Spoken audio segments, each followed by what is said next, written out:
Dimp Digital presents Idle Game Chat. Cool.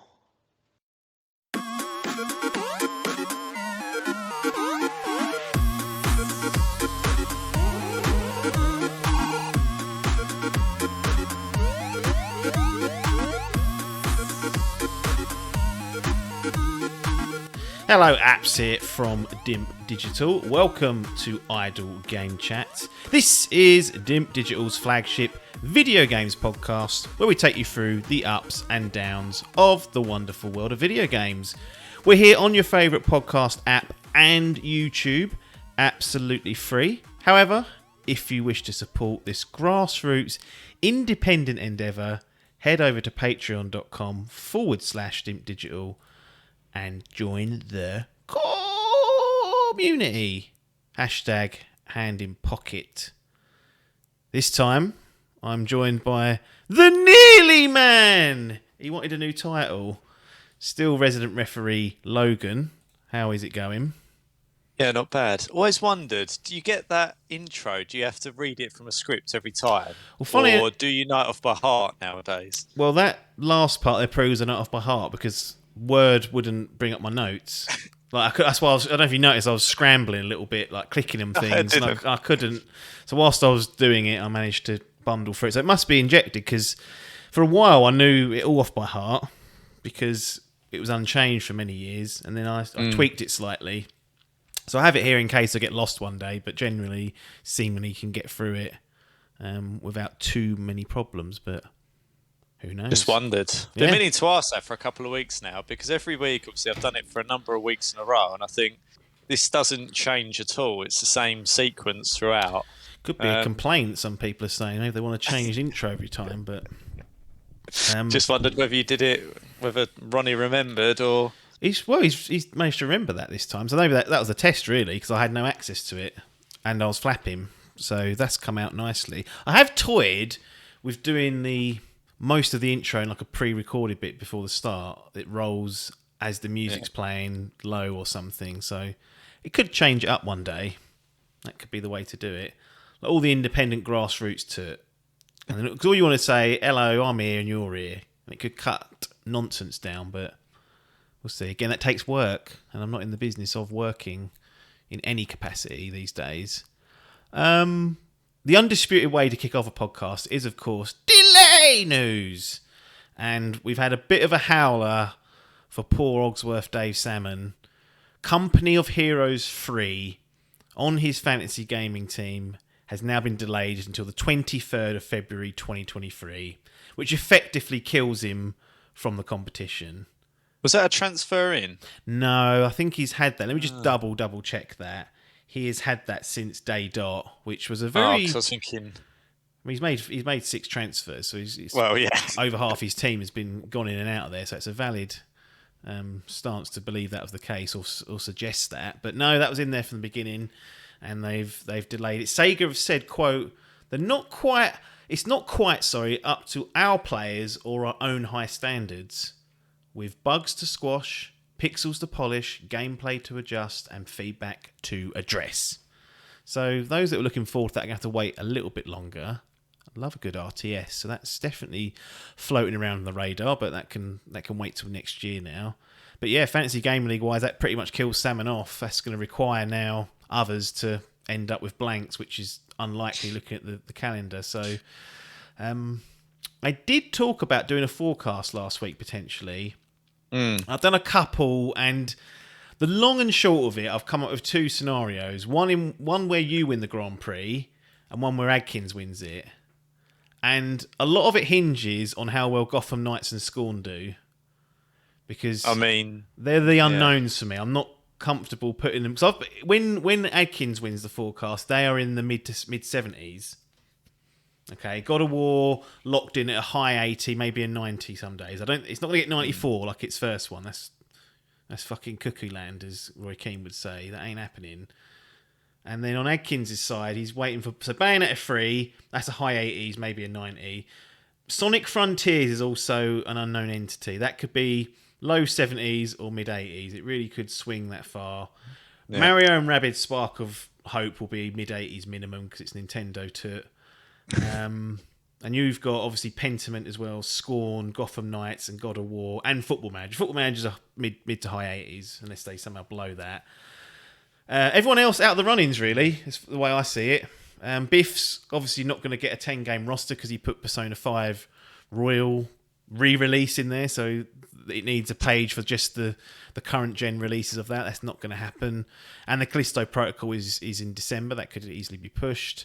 Adcock, as we discussed last week, ruled himself out of some bizarre transfers. And Hall, the only other person who's likely to get a full game roster, now that Salmon's going to fall by the wayside, his Life is Strange Remastered collection sitting on a 62 and Madden 23 sitting on a 69 just snookers him. It's just too much ground to make up. So, really, it's between you and Adkins. You've been close twice. Adkins, in reality, should have won this many times and many years ago, but he's been so poor at it. You know, with his sort of knowledge, everyone was expecting him to be favourite every year, but he's never quite lived up to it. So that's kind of where I'm sitting on that. Yeah. I mean, I've got a feeling that out of the unknowns I've got, Scorn weirdly could... I feel like Scorn's a bit of a dark horse from what I've seen. I think people seem to like it. I think it's a bit of an interesting one. Pentiment, again, seems to be like one of those games that critics should like. Yep. Gotham Knights, I don't know. I mean... No, like The Last of Us Part 1, no one wants that game to exist for some reason. So it's already up against it. First gameplay reveal, critics were like, "Oh, it looks crap. What's it doing?" It's like, well, you could tell they don't want it. They ain't interested in it, and you know that's sometimes the trouble. But won't be long till we find out about Scorn. That was brought forward, wasn't it? So that'll be next week that we find out. About I've seen that. some of the gameplay, and this it looks week even interesting. Not a loading game. Not the sort of, it's not. No, I mean it's absolutely. It's weird that I've picked it, really. But it just seems like one of them intriguing games. So I'm hoping that'll do better than I expect to compensate what will inevitably be some disappointment, I think, with Gotham Knights. Yeah. If Adkins is going to trip, it's going to be Sonic that, again, has looked really poor at times in the pre-release, but is starting to turn a corner. Things like Bayonetta and Mario Rabbids are pretty safe, but it'll all start flushing out in the next few weeks. Won't be long before we've got a better idea, so we will keep the updates as the games roll in. And a game that has rolled in with a score, which does benefit Adkins, was Overwatch 2, which we discussed a little bit last week with some of the harebrained schemes they'd come up with for new players in that new onboarding process. It's scoring at an 80 at the moment, which isn't close to the original. I think that's, was to be expected in many ways. People didn't really, again, were like, what are we doing having this sequel? But it has seemed to have avoided a potential disaster score of like down and in the dumps of the 70. So I think the polish and the fact that actually the core of that game is still probably pretty good. I mean, the original got a 90. So 10 points drop, but in the grand scheme of a fantasy gaming league score, it's not too terrible. What I have noticed about Overwatch 2, though, is just the lack of interest. This is anecdotal, of course, just within our Dimp ranks and the surrounding community, because we played a hell of a lot of Overwatch original in weird phases, not necessarily when it first come out, but later on, like even up to a year after it had come out, we'd be in there for months and end, a few times a week going in there, and not one person has even looked like they're going to bother with this. So Dave played it for one night and then uninstalled it the next day.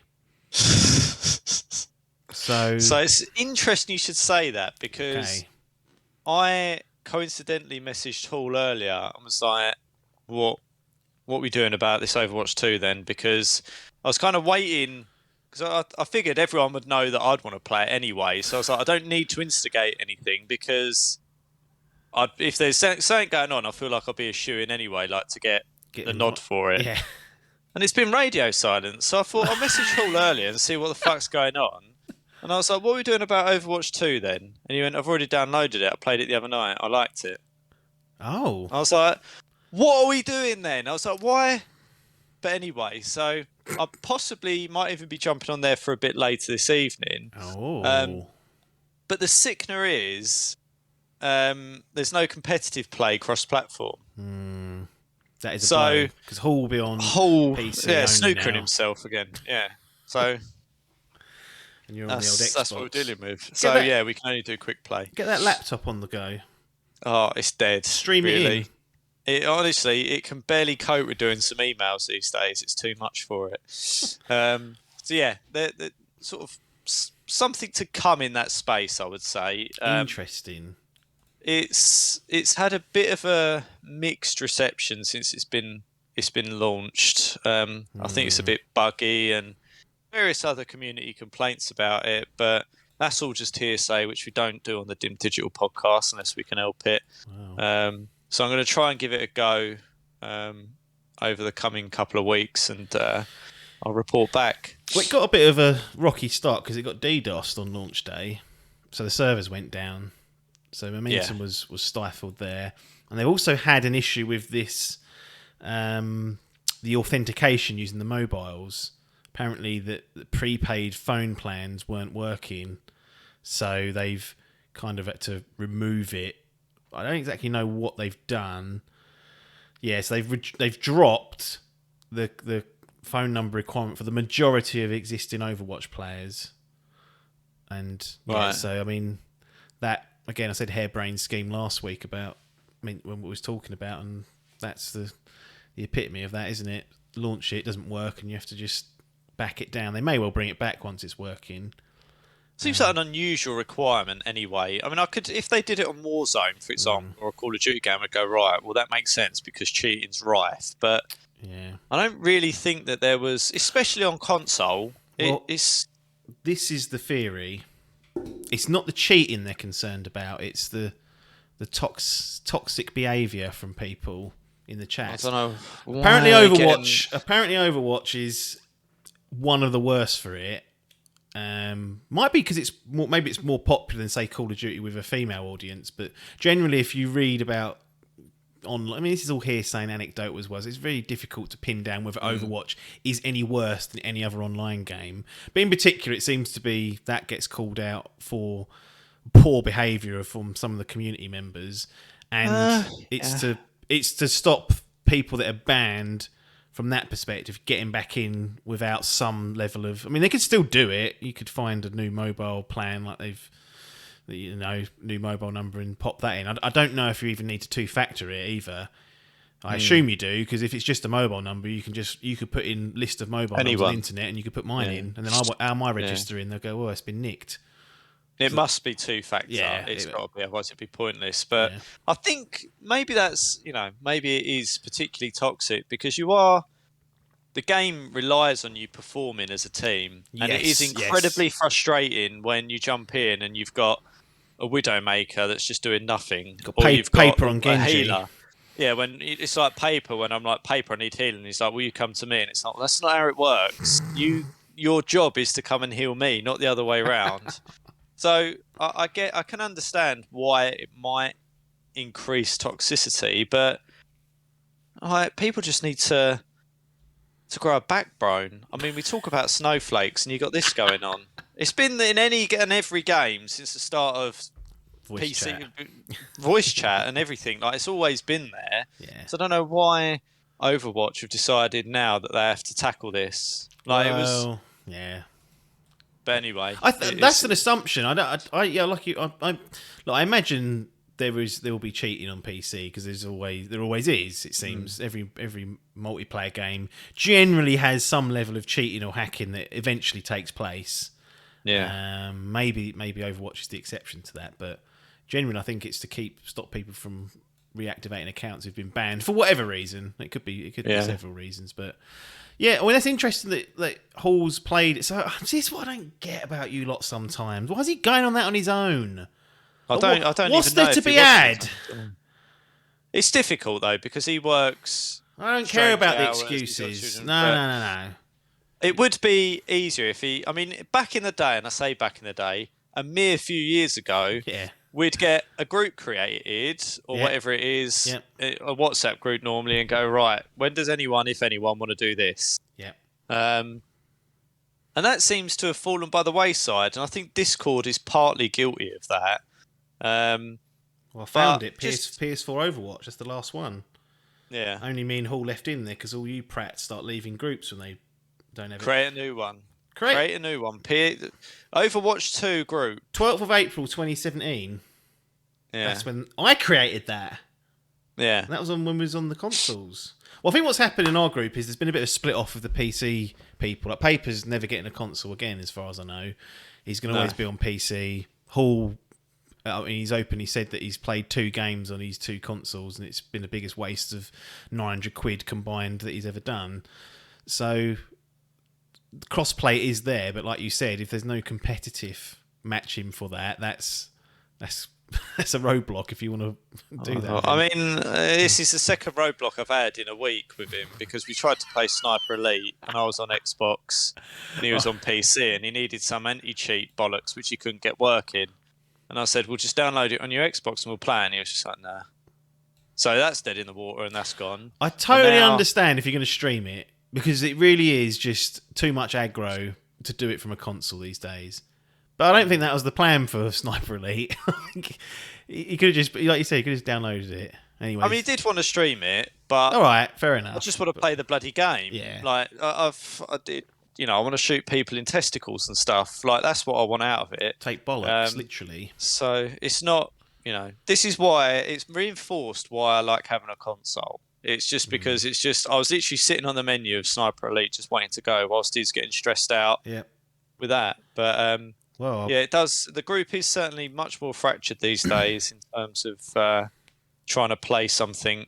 Unless it's you PC lot, which seem to organise stuff quite readily. The ones that are split on console, it's for some reason we're these console peasants that are left in the dirt these days, and that's the way it's gone. Well, if I had my way, I wouldn't play with anyone online. I played Fall Guys last Friday with that lot, and I couldn't have not wanted to play it anymore. But I'd already said I'd do it, and I felt bad because they moan if I don't turn up and I say I do things. So I turned up and did it. Had an okay time, but then thought would rather have played Zelda on my own, if I'm honest. But so it's not going to get you're not going to get a 5, are you? It doesn't sound like there's interest enough for a 5 because I mean, people like Parky are on console only as well. He was part of the last one. There's potential we could do it, but yeah, it just unfortunately is much more tricky. I mean, maybe because me and Hall are interested, I'm sure we could get you on for a couple of games if it push come to shove. No. Dave's uninstalled, so he's dead. We'll get Paper on. I think it could be doable even for a one-off occasion, but it's certainly tricky. Yeah, I mean, I think it's difficult as well because there's not as much hype, I think, around Overwatch 2 as there was around Overwatch. Something's not quite landed. I mean, it's not new anymore, for one. I mean, it's almost understandable that if you'd played 50 hours of it before, you look at this and go, like, I've kind of already... Yeah, but you say that about Warzone versus Warzone 2. That's me talking as a single-player loser. But... I completely get it, but arguably these multiplayers don't change from that drastically from one to the next. Yeah. Something happened with Overwatch where it just sort of fell off. It felt like, to me, it fell off a bit of a curve popularity-wise, and therefore didn't carry any momentum into this release. It was almost like it's least popular it's ever been. They're like, right, let's get this kick-started again, and everyone's like... Well, lack of content. Right. They basically let Overwatch die to get Overwatch 2 out, and then everyone's going, why did you let that game die so you could give us this? Yeah. And I think that's the resounding feeling is that they suffocated the original with the lack of content, and then what they've produced isn't good enough. Whether that's enough content with the model, whatever it is, I think that's the resounding feeling is that we didn't even ask for this, really. No. We asked for more content, and you spent all this time trying to do it, and you haven't really delivered that much. No. Other than mobile phone requirements that don't work. Yeah. Well, we'll see. I can't see myself ever downloading this, if I'm honest. I'm surprised, because you normally at least like to tick it off in terms of going, right, I've done it, I've got to win, move on. It's different though, isn't it? Because this is just... It's just like you play 5 games a night and you'll win 4 if you got a half decent team. It's not like the battle royale stuff feels like an event when you win one because you'll lose far more than you ever win. whereas this is a bit more standard. So I'm kind of like, I don't know, maybe I will be tempted, but Overwatch 2 certainly not getting the love it used to get in the Dimp group, but that sounds like it could change. Maybe a Logan and Hall stream at some point will get the boys and gals interested to jump on. But yeah, I mean, I can understand why people are a bit like, do I really need it? It's, not really much of a step away from what we've done before. yeah. I guess get Hickson in. Oh. Please, what was he? Was he Overwatch or was he Destiny? I can't even remember. Overwatch. Was he? Yeah. Was he Parky's mate? Parky's mate Hickson, yeah. Yeah. Because we used to have about, I think it was 7 or 8, maybe, and obviously it was 6v6, so most of the time it was fine. But there were these odd occasions where 6 would get in, start a match, and then a 7th would appear late on, and there was this awkward sort of like, what do we do? Do you just sit there in the chat listening to us play this, hoping one of us leaves? Or do you split? I think we even split off a few times to like 2 different teams. It was always a bit of an awkward political game of who gets to stay in the core chat. Because I operate this thing and I do it today. So for example, if I go online and I see Pete's playing Rocket League with Par and Berry, I'll go, right, well, he's doing competitive threes. I ain't gonna try and force my way into that. There's no need. They don't want to play 4v4 chaos. That'll be... No one wants to play that. No. So it just creates a problem. And then either, you come in and because people feel bad, they go, okay, well, we'll do doubles or we'll do private games or whatever. And it just, no one really wants that. Yeah. So I always operate this policy of if people are happy with what they're doing, fine. Leave them to it. But there's some people that don't give a shit. And Hickson was a nice enough fella, but he did not give a shit. He would join that and put the pressure on. Put the pressure on. And you go, well, the cruel person, he wants to go, look, mate, we've already got 6 here. There ain't any space at the end. Off your pop. But obviously that's, But then if you didn't have 6 in future and you had 5 and he joins, you don't want to alienate him, right? So it's a tricky balancing act. I don't miss any of this nonsense, in all honesty, this online stuff. So I'm glad. It's our own fault because nowadays you go, right, we've got 6, private party, done. Yeah. It's as easy as that. And then it just eliminates the awkwardness. There we go. Well, that's Overwatch 2 and other political games inside the Dimp clan for multiplayer stuff. If we get some playtime, obviously we'll report back on findings on that. Let's go into the news. To be honest, it's one of the slowest weeks for a while. Maybe it's just my motivation not being there. That's highly possible. But really, honestly, I could only really find one news item that I wanted to even consider talking about. And I know people are all talking about the Mario movie trailer. Like, fine, but I've got nothing to say on that. Like, it's going to make a shitload of money. Chris Pratt's already getting crapped on. When did everyone start hating him? What did he do? Nothing, I don't think. Someone said it's because he said he was religious, and I was like, well, fine. And that's a bad thing nowadays. Well, depends what religion. That's what it is. Right. Because it's a bit the tribalism's come out, hasn't it? That's the trouble. So I had nothing really to say on that. It's going to make a load of money. I probably won't be going to the cinema to watch that, I can assure you, because it'll be full of kids. But those that have kids, an interesting proposition to maybe blend in their gaming and their movie taking for the youngsters. And we don't really talk about the TV stuff on here either because there's so much of it. Sony in particular, fucking got about 8 things in the oven. Bloody God of War, they've got Horizon, Twisted Metal. It's like, bloody hell, what's going on? We've had Edge Runners from Cyberpunk, Halo. Like, you never that'd be a podcast in itself now. You could run a weekly one on this crap. So I didn't really want to talk about any of that. So one item here and we'll see where it goes. Yeah. PlayStation Studios head Herman Holst thinks Sony's future console games will have to wait, quote, at least a year, end quote, before coming to PC, aside from live service titles. Speaking to Julian Chesney, Holst outlined the future of Sony's dual-platform release strategy. Quote, I think going forward, we'll see at least a year between releases on PlayStation on the PC platform, possibly with the exception of live service games. Live service games are a little bit different in nature because you want to have a strong community, strong engagement right away, right when you go live. So we might, in the case of our live service offerings, go day and date with PC and the PlayStation platform. They've also said that they expect half of their annual releases to be on PC and mobile by 2025. So things are a change in there.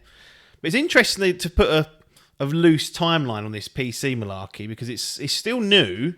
It's ramping up. Older games are being ported over, and they're sort of playing catch up with their library. But there will be a stage where they've kind of got everything old on there, and it'll be look at the new games. What do you make of this strategy? Is this the perfect sweet spot of not again? I don't think there's people who've got a PS5 who would then get a PC if they came day and date because you've got to pay £1,500 rather than £500. What's the appetite for that? I don't think the players are going to do that, but what do you make? Is this a good way to kind of keep those people happy saying, we've got a bit of... Because some people don't want it to go to PC either. They're like, I want it exclusive to my console, my box, which is a nonsense, but this at least... Herman said, look, you'll have it for a year, just you, all right? And then pats him on the head and then fucking says, give you £70 on the way out the door, otherwise you won't be having it at all, mate. So... You said it's not going to be people that got a PS5 getting a PC, but could it be the other way around?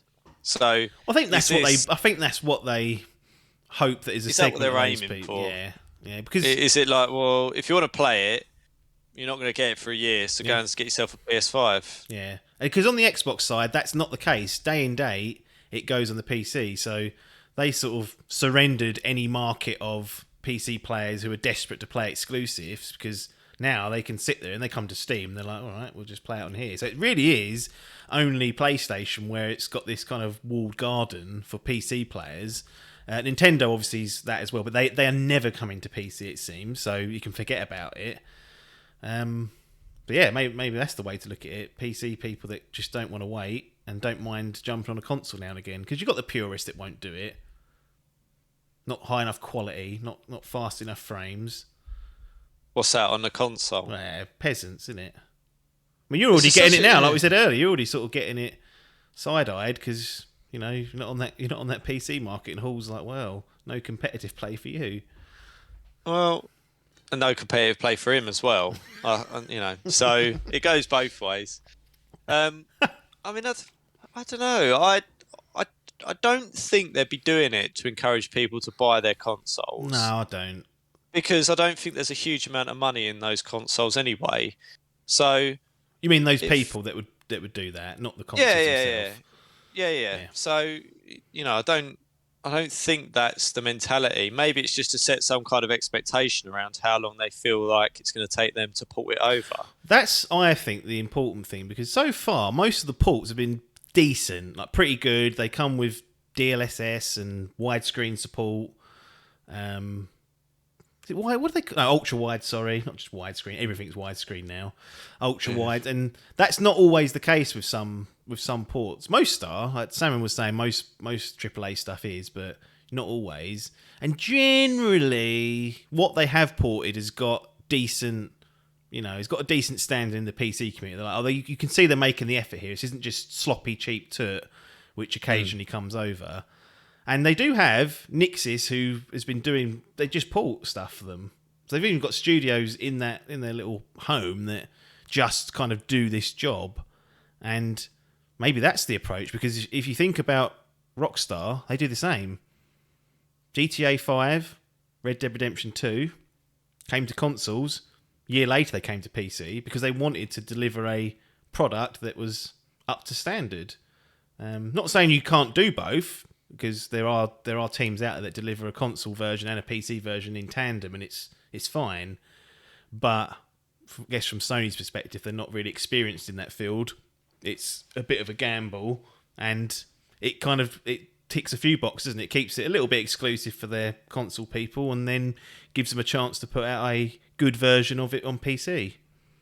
I don't understand why anyone on console would care. Like, it wouldn't bother me who could play it as long as I could. Yeah. Like, what does it matter whether I can? Why would I want to go to someone that's just got a PC like paper and go, "Ooh, you can't play it"? So look at me with my console. No one's doing that in reality, are they? Well, I see some stuff, mate, on the rounds. So You see these sorts of people popping up. elitism, and I don't like it. But yeah, I think it's probably more around setting expectations. So I'd rather know if I was a PC player only, how long are we going to have to wait until I can play God of War Ragnarok or, any of these games? How long is it? And they go, well, at least a year. You go, right, well, at least I know then that's how far I'm going to be tailing behind. So, yeah, I think it probably just more setting expectations than anything. I'm sure to a certain extent, Sony would like to get them out quicker because they then earn revenue off it quicker. But at the same time, they want to be realistic around timeframes. They've also got a bit of a tricky situation, which again they've created themselves. This is again no violins, but obviously they charge 70 UK pounds for this on consoles. That's the RRP. I mean, that will not sit well with the PC crowd. It's £50 tops. And if that came day and date on PS5 and PC, and it was £50 on the PC and £70 on the PS5, can you imagine the uproar then?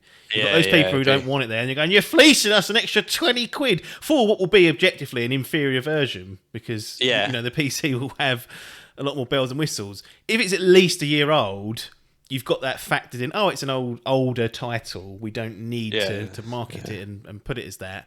I would be not surprised if one day they do turn up on Steam. They're 70 quid.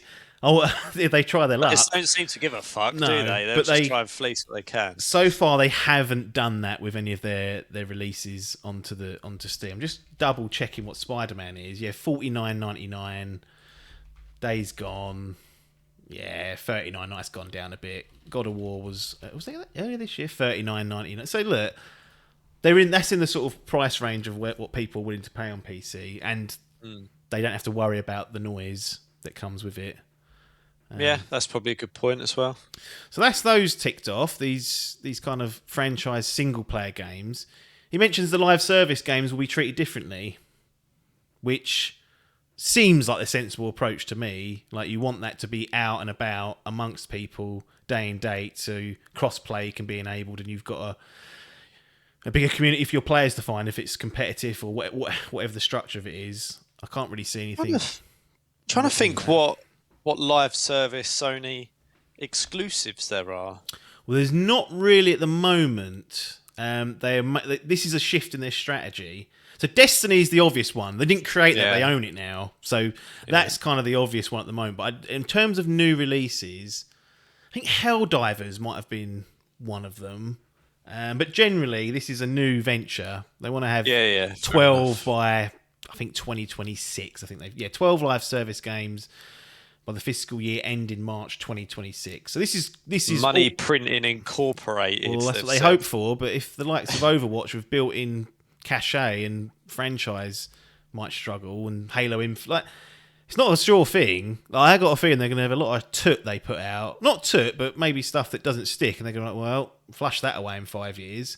They've got the best in the business doing it, though. Well, they've got the best in the business at doing single-player narrative games, but as we know, the beast of a live service requires very different approaches and heads and people that are going to strategize and map out how it's going to work. So if they've got people in place, maybe, but they're I don't think there's a guaranteed success. I think there's going to be a bit of failure, and people are going to be like, what are they doing? Especially if they go too greedy. Yep. 70 quid, and it's a live service battle. I mean, let's be honest, they've earned this but this reputation this last 18 months of being mercenaries like that. Again, you wouldn't bet against it if you were giving money in hand. But in terms of the strategy itself, try and put them on day and date. Really the most sensible thing to do, isn't it? There's nothing. I mean, absolutely, it would be stupid to do it any other way. Well, yeah, they couldn't. You couldn't have all your mates playing it. When it comes out, and then 6 months later they go, "You remember this? Yeah. Well, now you can do it." They just no one would want to bloody do it. It'd just be a pointless endeavour. So yeah, they've obviously got to do those live service ones at the same time. There's no two ways about it, especially if they're obviously cross-platform. Yeah. No, that's what seems like they're targeting PlayStation and PC.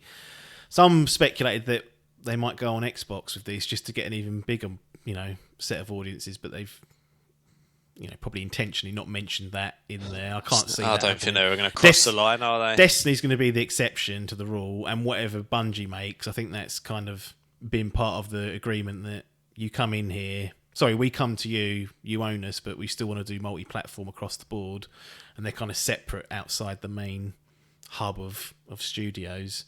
So they're answerable to Sony, but they ain't in the same room. No, they've got a much different deal to what anyone else, like Insomniac, for example, have got. They got a completely different. Even when there was all that controversy about the Roe versus Wade in America, there were reports flying around that Sony had basically said Insomniac wanted to put a statement out saying we believe in free choice and present a statement like that, and Sony went no, don't want to get involved. Sent an email around. There's a leaked email of Jim saying, look, we don't want to either way comment on this. Like, we don't feel it's appropriate. We've got an international audience, workers from all different cultures, etc., etc. And then Bungie came out and was like, there's no muzzle that can keep us quiet, and then proceeded to kind of do it anyway. It's before they owned them, but clearly they were making their stance known that if we want to say something on a political or cultural thing that we feel strongly about, we are going to do it. So they clearly have a different deal. What transpired was actually quite funny because most of the first party studios slowly released statements like in tandem. So Jim couldn't really do anything because he was like, well, they've all gone against what I'd asked, and now if I can't fire them all, because I'm looking at, they just left it. But that was an interesting little political game going on there. Last bit on Sony, and this is Rumour and Innuendo, so not going to warrant too much of a discussion. Mm-hmm. A Horizon Zero Dawn remaster is in the works for PS5, it's claimed. Sources claim an update to the 2017 games in development, alongside a multiplayer spin-off, which I would be excited for if it's anything like Monster Hunter, but that's not what gets the noise. No one cares about the new thing. They have been waffling on about the remasters, and Sony at it again with remaking, repackaging, redoing games that are... This one will be... Well, it's 5 years old this year. Any thoughts on that, given that it's not confirmed, could be bollocks, and all that sort of prerequisites that we have when we have these Rumour and Innuendo topics? I don't know why people get so het up about it. Like, why do we always have to have something new? Why is there always a craving for like this next thing? It's like you enjoyed your experience in that. Surely, if they can make that better, they'll charge you some money for it. But why would you not want to play that? I think it's an interesting business model that they keep going back to, though, that's kind of cropping up over and over again. Like, where do you draw the line? I mean, 5, 6, by the time it comes out, I don't know, it might be 7 years old. Yeah. Probably not a bad age to give something a go again. But I don't know. I'm trying to think if there's equivalent games on Xbox. I imagine if they come out and said we're redoing Gears of War 3 again, which they kind of did with Gears Ultimate, but... My view is I've always been pro remaster and remake, simply because you don't have to buy them if you don't want to. That's always been my stance. Yeah, no one's forced you to do it. I understand that people say, well, they're wasting time on that. They could be doing something new. And it's like, well, they could be, but we've got no idea how they operate. Undoubtedly, they could be doing something else, of course. But in the grand scheme of things, it's not stopping them from... They're not grind to a halt to do these projects. They're side projects done by smaller teams, and they are done quicker by virtue of them not needing to do stuff.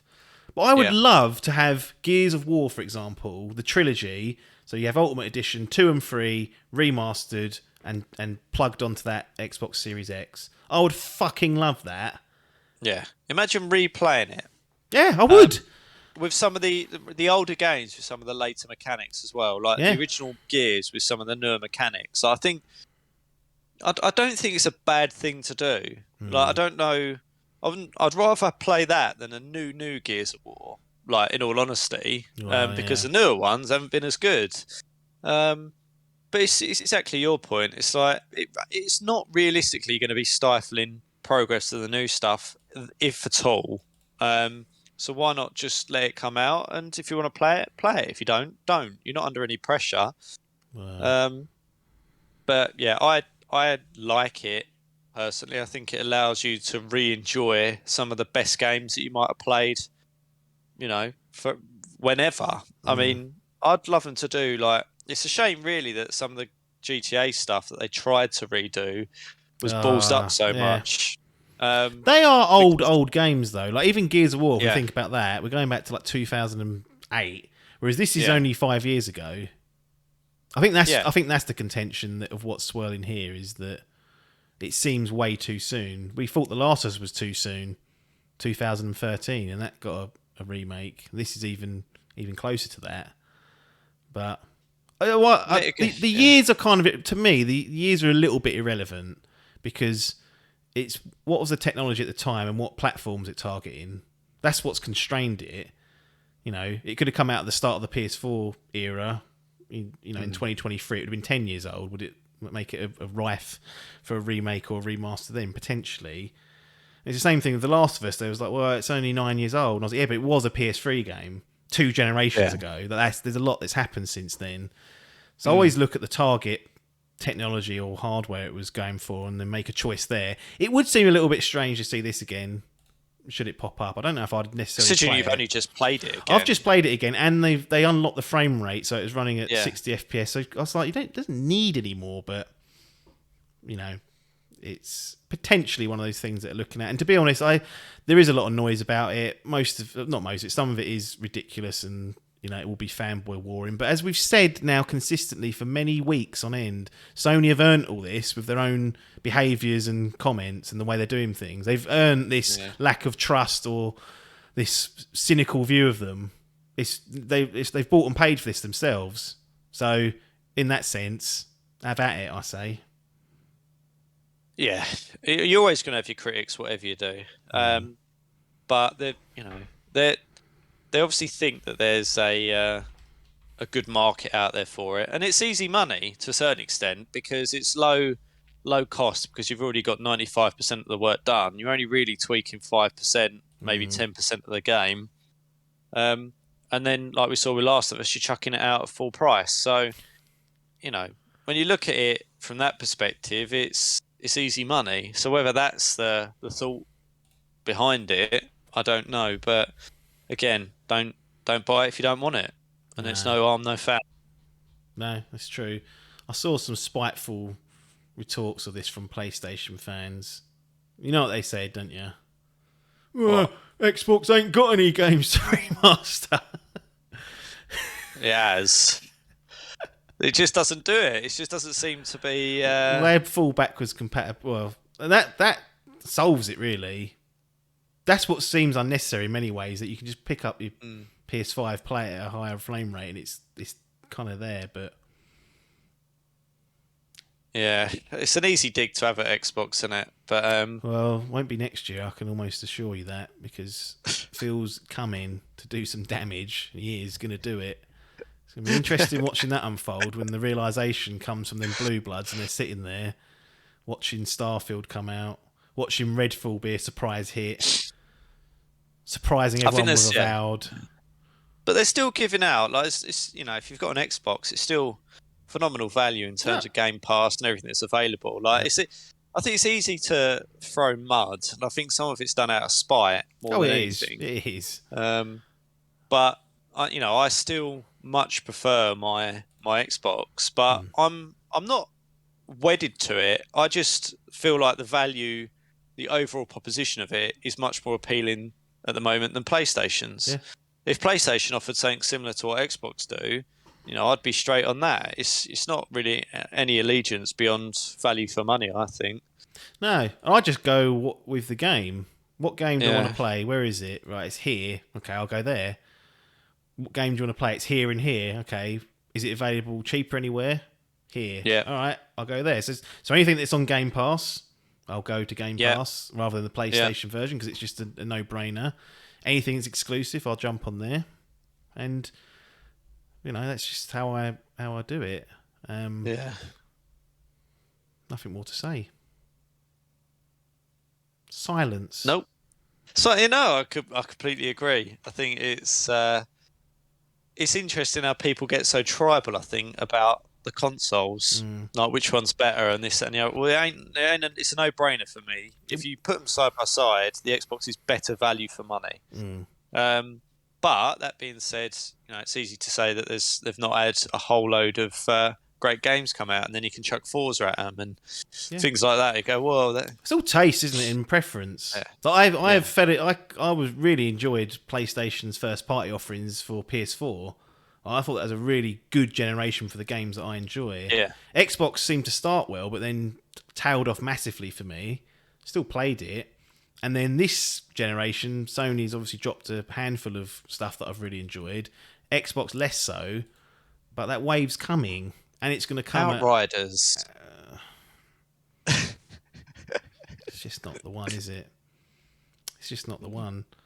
I'm really want something just to love my Xbox, like a game I love. Like I love God of War, I love Uncharted, I love The Last of Us, Ghost of Tsushima, like all this stuff that came last gen with sequels if they were on PS3. I just don't have that for Xbox at the moment. I'm yearning for it.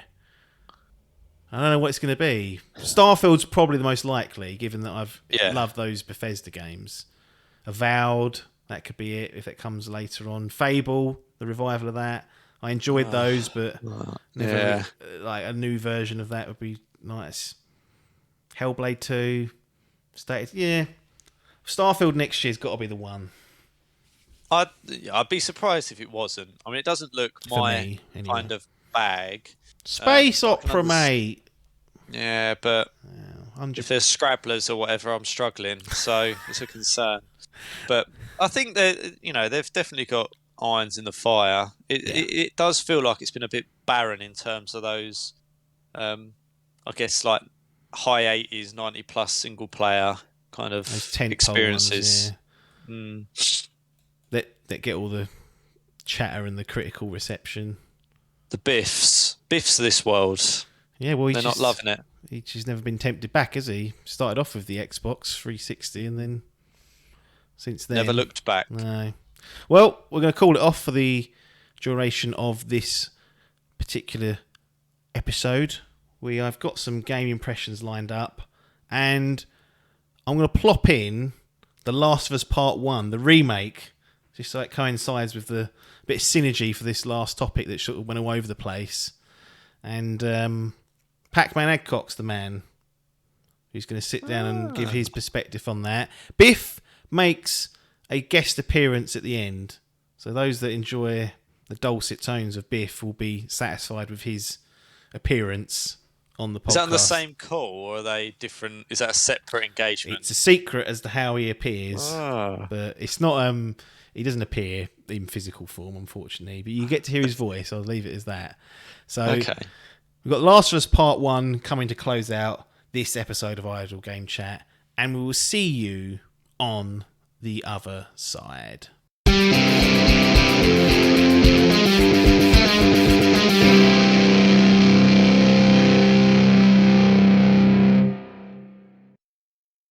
Here we are then, back with some game impressions to close out this episode of Idle Game Chat. I'm joined by the two-time Dimp Digital Gaming Quiz champion, Pac-Man himself, Tom Adcock. How's it going? Yeah, I'm good, thanks, mate. How are you? Yep, all good my side, all good my side. So we're here to talk about the very controversial The Last of Us Part 1. Many circles didn't even want this game to exist. Cash grab, unnecessary, waste of time, waste of money. This was all being peddled at poor old Naughty Dog and Sony when they announced this in 2022. Before we get into that sort of stuff, because your opinion may well have changed since you played it, maybe you do think it's all those things and more, but The Last of Us as a game, the original at least, thoughts on the original. I imagine you think of it quite highly because a lot of the people in the Dimp clan that have played it seemed to. Well, I mean, we had it as one of our game of the decade in the end. I think you had the deciding vote in one of those, and yeah. So talk us through opinions on the original as a video game, all the way back from 2013. Yeah, so I love it. It's a masterpiece, in my humble opinion. Always gone with that word. Yeah. It's probably the game, apart from like much shorter games going all the way back to 8-bit, 16-bit generation, it's probably the game I've played the most. This was my fourth full playthrough of it, originally on PlayStation 3 and then on twice on the remastered one, and now on this PS5 Ultimate Edition, as they say, or whatever they call it. Definitive Edition, the definitive way to play The Last of Us Part 1, as it's now known as. It forever will be. Yeah, so I think that sums it up, really. The fact that I've gone back, I'm not someone who generally goes back to, more modern games that, anything, north of 10 hours, probably north of 5 hours, to be honest. I'm probably not playing them again and again, whereas I can't find myself, now sort of once a year wanting to revisit this. Yeah. Interesting. So, which versions have you played? So you said you've played the PS3 version, I guess the PS4 remaster version. Yeah, so similar to you, I think, mate, in that I borrowed a PS3. Can't remember who lent it to me. Played that right at the end of the console's lifespan. Loved it. Then bought... my timings for PlayStation 4 get mixed up, but I don't know when this came out as the remaster in relation to the release of the console. I feel like it was quite early. Yeah, so it would have been... So I think June 2013 the original came out. Then that winter we got the PlayStation 4, so sort of like November time, and the following summer the remaster popped out. I feel like I've got August in my head, I could be wrong, but yeah. So it's within that first year window of the PS4. I actually think this is my fifth playthrough now, thinking about it, because I think I played it with somebody when it came out on PS4. Then I've done it myself. Then I played it earlier. The only thing that frustrates me, actually, I only replayed it not knowing this remaster was coming. Remake. Over Christmas. Their words, not potentially other people's words, but we'll get onto that. Yeah, so I played it at Christmas. It was actually quite fresh in my brain this time. And then I played it again, a week ago. So, but it's the only second time I played the DLC. So that was nice, because that kind of, my brain had forgotten that mostly. It's interesting, really, because a lot of people played The Last of Us again just before The Last of Us Part 2 came out, sort of to reacquaint themselves. I didn't, but I know a lot of people did that, but you sort of did it out of sync, and then less than a year ago... Yeah, but you know what? Playing it through has made me now revisit Last of Us Part 2, because I've only played that once. Been meaning to go back to it for a long time, and I've just started that up this week, actually. And you've got the nice PS5 patch that's gone in, so if you want the 60 FPS, it's there. So but I know your old eyes don't necessarily lock on to that being an option or understand that's the case. Let's have a look at this. So... You've done both the DLC and the main game. Was it a case of rush through jobby, or was you quite methodical? Because it's difficult sometimes to take time with games you've played before, because you're kind of like, I've been here before, I just want to get through it for whatever reason. But how did you approach part 1?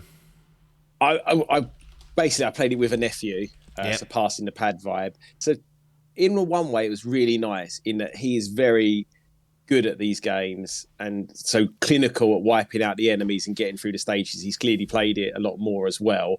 So it was almost more like a kind of I was on tour through the sort of wasteland with him, because he pointed out a lot of things, a lot of the secrets and things that little subplots that are going on, with other third-party characters that I never knew really existed. Yeah. So we rushed a little bit more than probably he wanted to, because I just knew that my time's a bit more harder to pin down for like games and things, so was rushing a little bit, but he was saving us a lot of time by me. I was killing us and he was getting through things first time.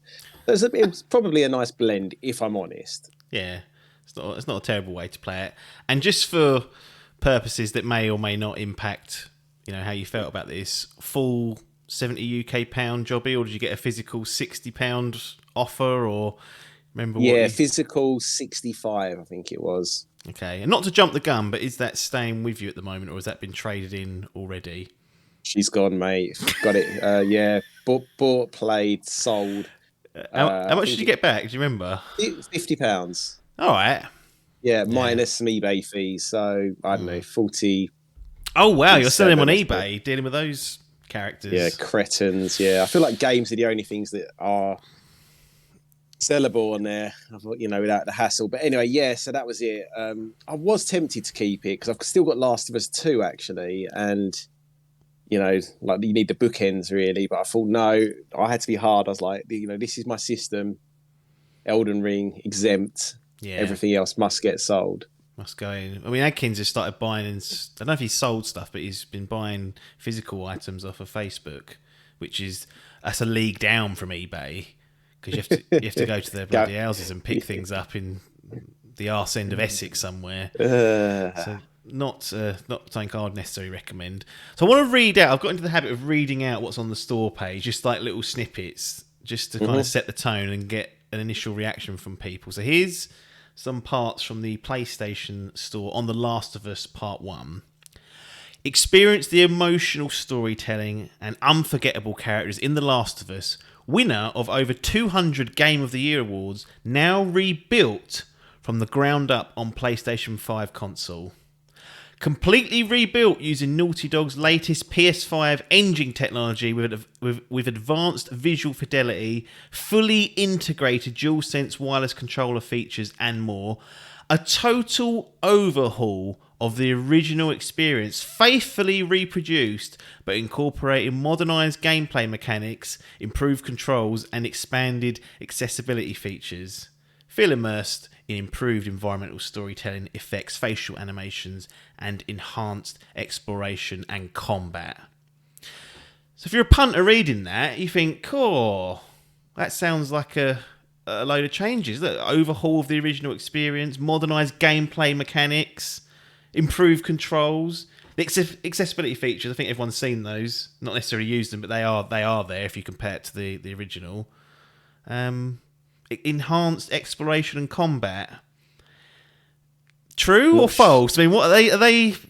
These are things. These are marketing ploys here, but my understanding is that that's not quite how it pans out when you pick up the controller and start running around with Joel. No, I don't think that's holding up in court, if I'm honest. That's a few of those that are true, some more that are bending the truth, and some that are outright lies, I would say. But yeah, we'll forgive them for that because they are Naughty Dog. So what have they done here in your eyes? Because again, interesting for you because you've constantly said untrained eyes, old eyes don't really see the differences between frame rates and things like that. So for all intents and purposes, there's a chance that your old head just sort of looks at this and goes, "Yeah, looks the same as the old one to me." I'll tell you what, the water effects, my God, are fantastic. So that I absolutely notice. Doesn't matter if it's rain, puddles, rivers, you name it. It is breathtaking what they're doing with that. It's incredible. And the other thing that really helped me actually is going back to Last of Us 2, which obviously is still a spectacular looking game. It looks nicer than that for sure. Like the character models are more detailed. Everything, just pops a bit more. It's a level above that, even though that is a fantastic looking game. Yeah. So I did notice that. Everything else, so the animations again are better, I guess. I think it does a lot of like my nephew was pointing, because I can't remember this as much, but he was saying a lot of things that were done as like cutscenes before are now clearly done in the in-game engine, which is nice. There's no like black screens where it's transitioning; it just seamlessly blends in. Exactly. Which is So, nice. so it's definitely a nicer experience for that. I mean, no one's really buying it. To be honest, in a way, I don't. Considering I played it in January, considering that my old eyes are the worst eyes for this kind of thing, I'm the last person that should be worrying about playing something that's 10% better looking and plays a little bit better. But look, waste of time. Total overhaul, they're saying here, with modernised gameplay mechanics. That's what you're playing it for. Yeah, they obviously say all that. I didn't really know. The AI on the enemies is meant to be a lot better, but That's hard to gauge without going back and doing a side by side, isn't it? That's really difficult. They can say that, and you're like, "Did you?" Yeah, it's absolutely. We were kind of trying to figure it out, and maybe a little bit, but it's exactly. I haven't played it in over a year. My nephew even less. So knowing that, is very difficult. But yeah, I mean, it is really a graphical overhaul, I would say. And then the other things, in a way, I can let them off for because, again, having played the sequel very well, starting the sequel, like the maps, it's such a bigger game. Like, if you start putting in the ability to kind of crouch and crawl and whatnot, like it just wouldn't work in those much smaller environments. It would then be like look, it wouldn't be the worst thing, like a Resi 2 remake where they kind of really completely change everything. That's a remake and a reimagining at the same time, isn't it? Exactly. That's a difference there. And a lot of people, this is, technically a remake on a technical front, but nothing else has changed about it. It's purely, from that perspective. Whereas Resident Evil 2, they're not even the same game at all. They just share a setting and an idea and a scenario. Everything else is different. Everything else, it's like, you could even compare them. I would say that is like the best version of a remake, a ground up remake. But obviously, it's just not. It's a much older game. Resi 2. It is beloved, but not in the same way as The Last of Us. Like, I feel like I'll give them the benefit of the doubt. I feel like what they did here was the right. I mean, it probably isn't necessary at all. But look, it's my one criticism is I'd rather get some DLC for number 2 or something rather than the in-house team spending time on this. But it's here and it looks pretty for sure. But yeah, anyway, I just think they couldn't have made those kinds of changes because again, if they're bringing in new characters or subplots or anything, they're damned. Really, they're never going to get it right. If they started messing around with the dialogue and changing the story beat slightly, people would have been like, I'm not happy with that. And then but then it begs the question, and this is what we were talking about in the run-up to this, and lots of people were, ignoring the fact that this is a clear path to getting it on PC, which people haven't played it at all, so, we're kind of going to ignore that core part of it to make this statement make sense. But should it even exist? Is there how necessary was this release on PS5 in its current state without those, they say enhanced gameplay mechanics, so people are, you're about to go prone and dodge in the middle. You can't. None of that's in there. This is the same set of mechanics you had in 2013. So the question on everyone's lips is, and why a lot of people have sat it out, is what should this even exist in its current form? What was the point? Yeah, it's a fair comment. I mean, you haven't got to buy it, I guess. But my thing is just them snarling up the developers when they could have been doing something new.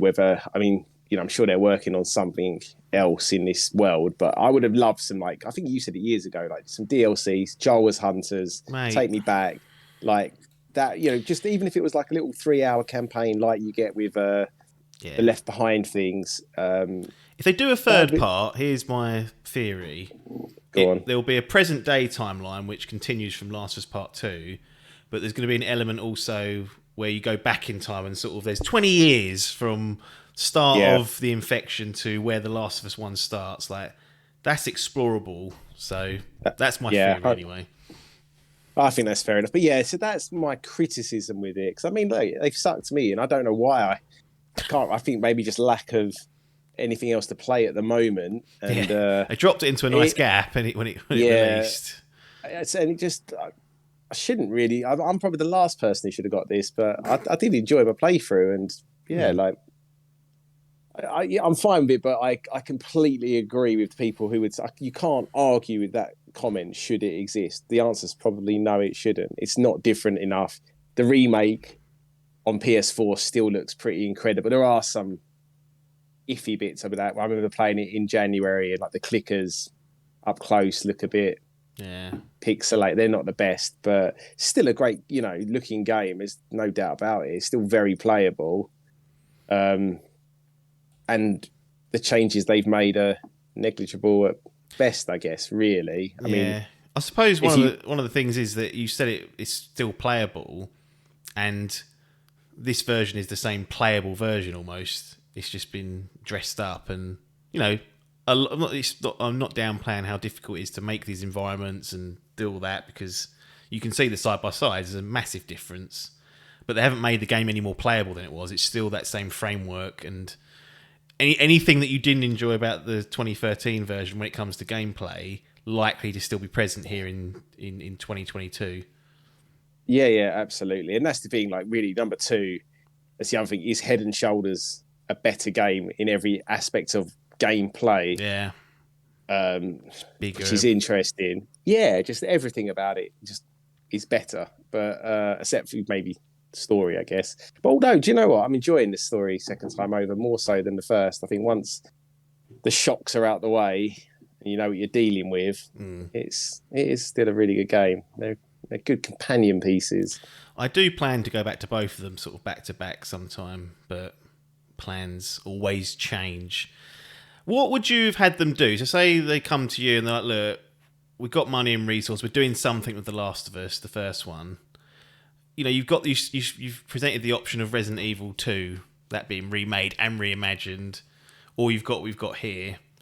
In hindsight, should they have just taken a bit of a gamble and just tried to do a bit more of it to make it seem like it had some fresh legs in it, or like we kind of mentioned earlier, was that are you asking for more trouble? Yeah, I personally think that. I just think it does then beg the question of just why what was the internal reasoning of this? Like you said, I didn't realise about that. New show coming down the pipe, PC version. Yeah. I guess that is it. It's dollars, isn't it? Really, that is the obvious answer. They could have re-released the PC version, like the PS4 version, the remaster on PC, but that would have PC Master Race would have been like a bit muddy, innit? Yeah, don't look great. And once they kind of committed to making enough changes to put it on PC, the other alternative is, this definitive version never comes to PS5, and then you would have people screaming the house down there saying, well, I want the PS, why are we getting cut out of things? This is a PlayStation's...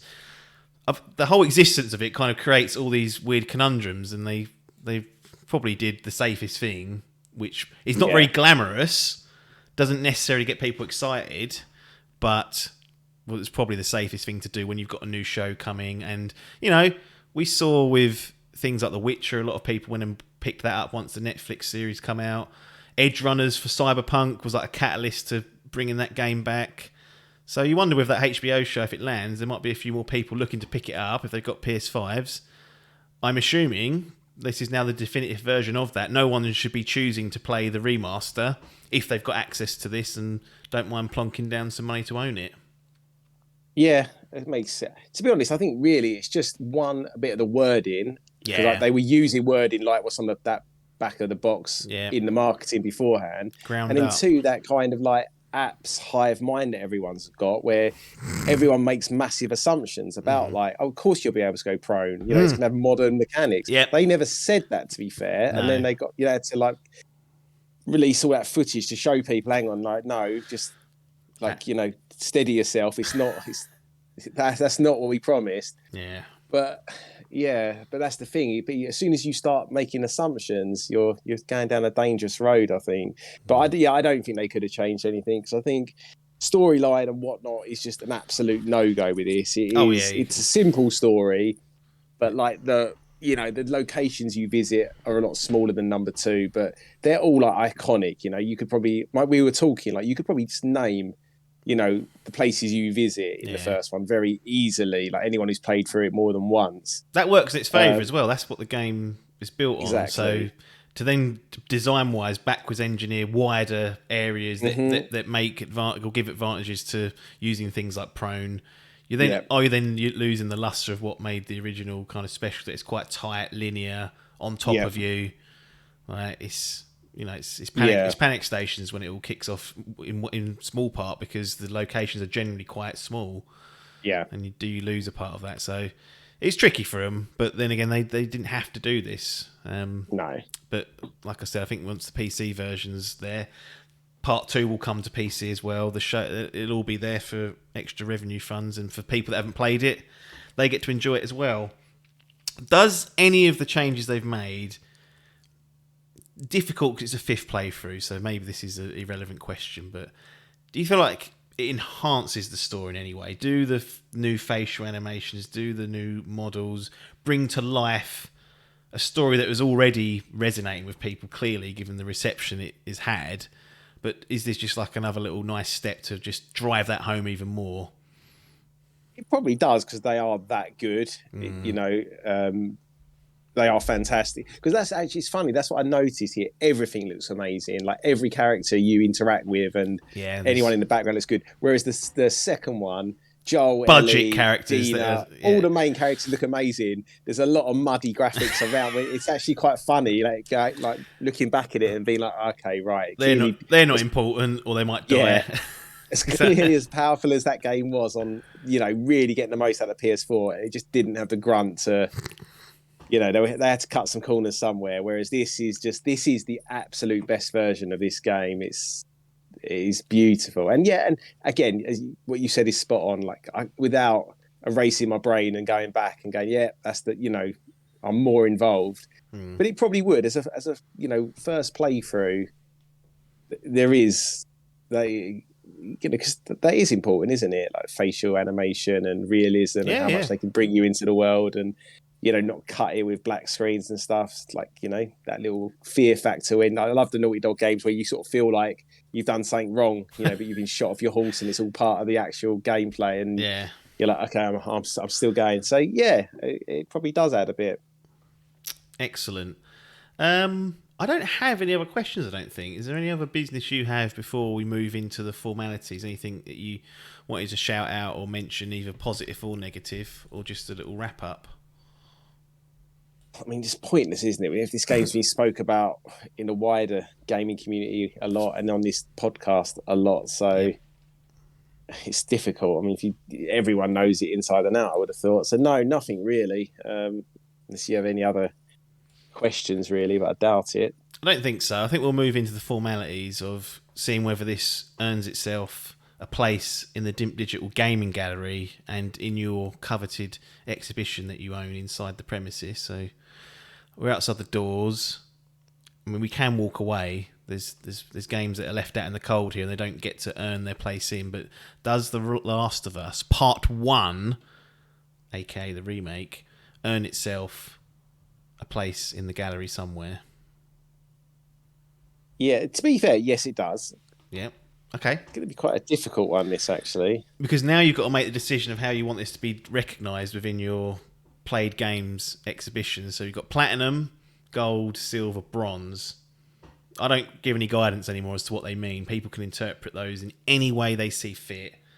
So Last of Us Part 1, this is probably the difficult part. Where is that going to go in your personal exhibition? So this is here to stay. When people come in and look around, they say, "Oh, what's Tom played and enjoyed?" How you order these matters. This is big pressure. Okay, so I'm just going to do it from the heart, because how else are you going to do this? I'm going to give it full whack, because I know I give everything a platinum, so I'm going to give this one a platinum as well. Bloody hell.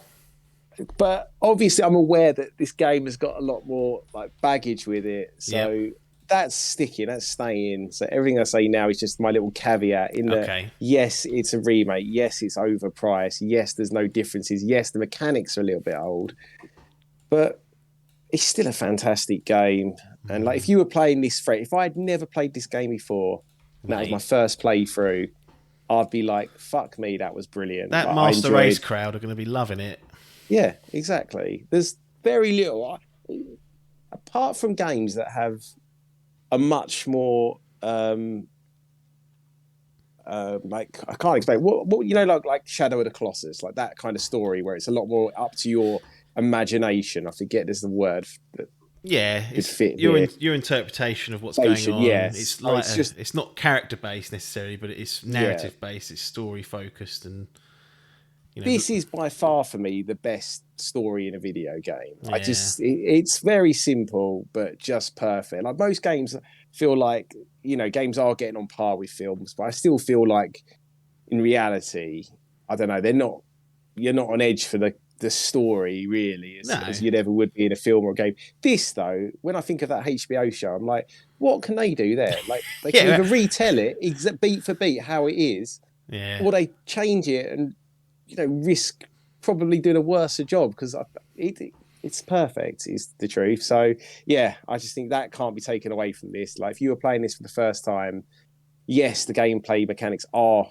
creaking a little bit now compared to what's come since, but it still plays nice. It's still loads of fun to play. So many iconic locations, characters, settings. Yeah. Yeah, it's brilliant. Well, there you go. Adcock, Mr. Pac-Man gives it a platinum. So that'll be forever there. That context you provide there won't be there. That little eulogy that you wrote, that's not there. People just look at that and they'll be like, what was he on? Bloody fanboy. Jesus Christ. Got a little surprise to end the podcast. Biff played through this unsurprisingly. I think he's played the game a dozen or more times. He's gone through Grounded. So he got part 1 when it came out, rattled through it, and he sent a little voice note of his thoughts and where he wants to put it, if at all, into his little gallery. So I'm going to play the voice note now. Hopefully we've got to put up his little drony voice, but off we go here. This is Mr. Biff's opinion of The Last of Us Part 1. So, Last of Us Part 1, really, really good. Really enjoyed playing through it again. If you've never played it before, it's like a must-buy, like a platinum.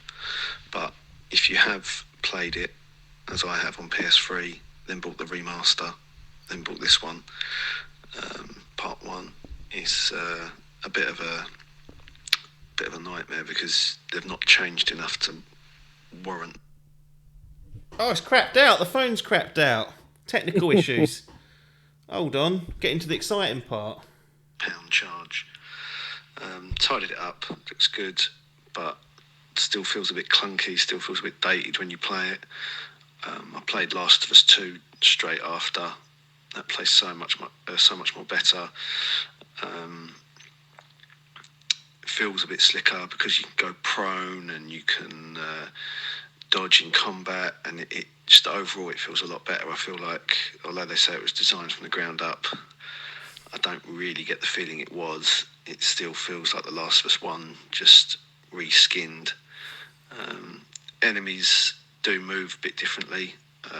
They're not as predictable, and they have changed how the enemy looks slightly, so you don't always, when you choke someone or grab someone or shoot someone, it's not one of 4 select enemies.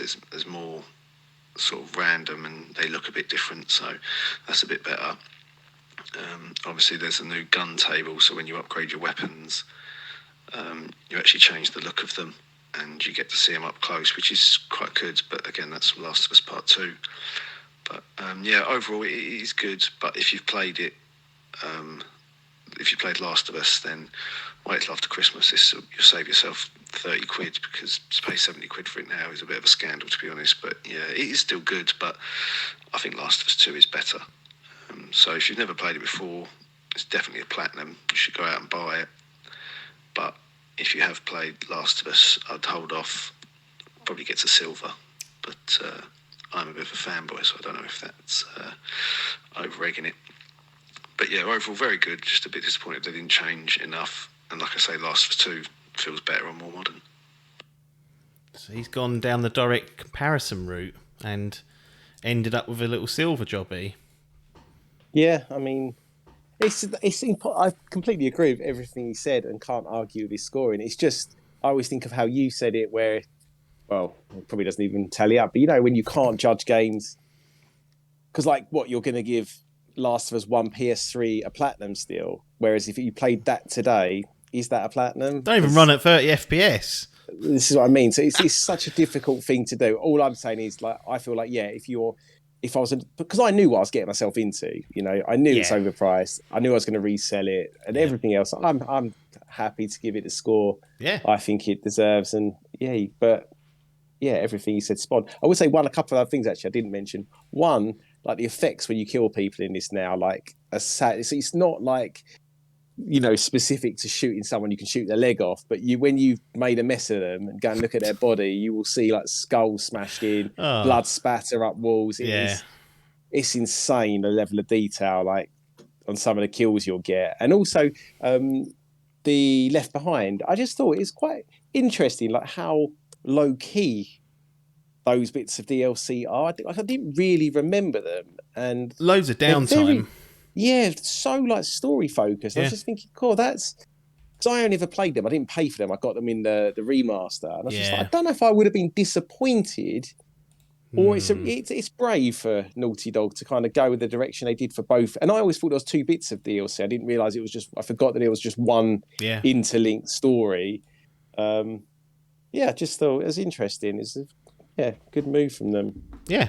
As she mentioned, it does come with the Left Behind package, but doesn't have the multiplayer, which people have criticised, saying you're paying more for less. But I don't think. I mean, it's a good mode. I enjoyed it, but the main meat is always going to be the campaigns for these. But I can see the perspective of, well, it should be there, and now it's been spun off into its own game. Factions won't represent what 2013 factions will, by the sounds of things. It'll be much bigger in scope. But controversial game. Certainly lots of hot air from all sides of the gaming community about The Last of Us Part 1.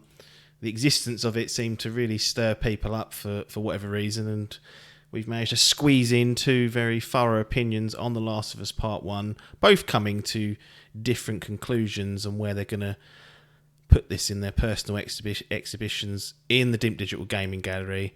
But there's nothing more for us to say here other than thanks for your time and ta-da.